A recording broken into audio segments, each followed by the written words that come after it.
Okay, final one today. We're going to look at a bit of physics and we're going to look at balancing forces. Now we talked yesterday about gravity and our marble room and how things fall to the ground because gravity is pulling them down. We're going to think about today how we can use that force of gravity to make some things look really cool by balancing objects using their weight. Now we're going to start nice and simple. It's a challenge. I want you to go and get a fork, a spoon, and just a tin or a glass or a can, and then a cocktail stick or a match. I've got a nail because that's all I could find around my house. And what I want you to do is I want you to link the two of these together somehow and then balance them in an impressive way on the can. Okay, so you're going to link these two objects together somehow and then not just line them across the middle because that's rubbish and frankly can't even do it. Doesn't impress anyone. They've got to be linked together and I want you to balance them in a really cool, impressive way. Remember, you've still got that cocktail stick or a match. Pause the video, have a go. How did you get on? Well, I'll show you how to do it in a really cool way. Now, the first thing to do is to interlock, okay, the fork and the spoon. So you get a nice sort of V shape like that. Now, it's really important here that these handles are behind the front parts of our fork and our spoon. And then we get our match or our cocktail stick, and it depends if you want to jam it through the hole, or for me, I can sort of work it down in between here like this. So you've got the cocktail stick or the match or the nail pointing out that way. Then, very carefully, in fact, I'll zoom in for this one. Okay, so now we're zoomed in. I've got my fork and my spoon, and if I balance it just right, I've got my balancing act. You see, the weight from this point here where the nail meets the tin is evenly balanced on this side as it is on this side. Because the handles are bent in, the weight is actually evenly distributed. So it's not going to fall back, it's not going to fall forward, and you get this perfect little balancing act.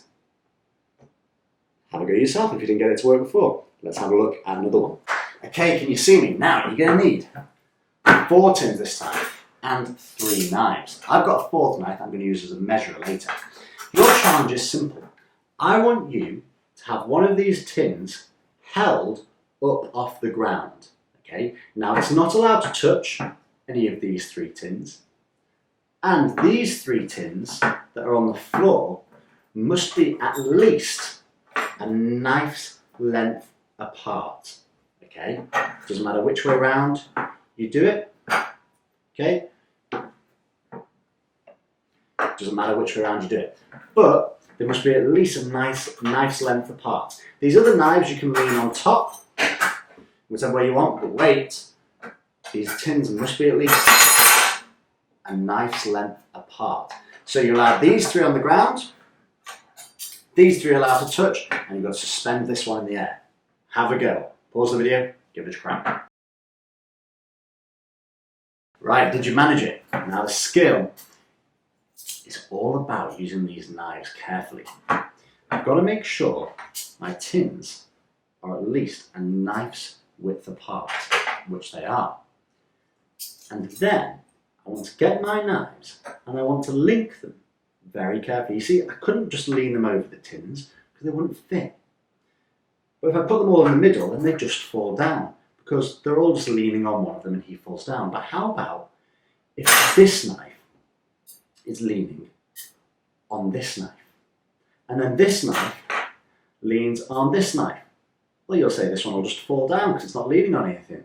Well, how about this knife leans on the first one, so it goes under that one and over him.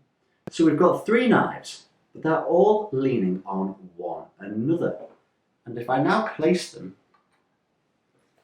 onto my tins, they don't fall down because he is leaning on him, he's leaning on him, and he is leaning on him.